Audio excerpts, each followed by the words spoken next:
Hello everyone, আবার একটা mini blog নিয়ে তোমাদের কাছে চলে এলাম।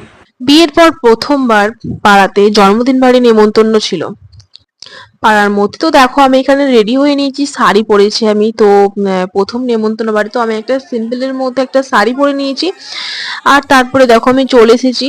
তো বাচ্চা ছেলেটির নাম হচ্ছে আয়ুষ, আয়ুষ চ্যাটার্জি। তো আমি চলে এসেছি। আর আমার এই লুকটা কেমন লাগছে তোমরা অবশ্যই জানিও কমেন্টস করে।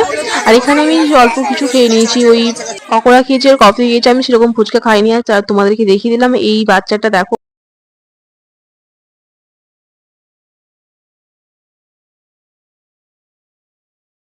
আর এখানে একটা কাণ্ড হয়েছে, একটা বাচ্চা তো পড়ে মাথা ফেটে গেছে, খুব কান্নাকাটি করছিল। সত্যি খুবই খারাপ লাগলো, ছোট বাচ্চা মেয়ে। আর তারপরে দেখো আমি এখানে কফি খেয়ে নিয়েছি আর পকোড়া খেয়ে নিয়েছি, ভেজ পকোড়া।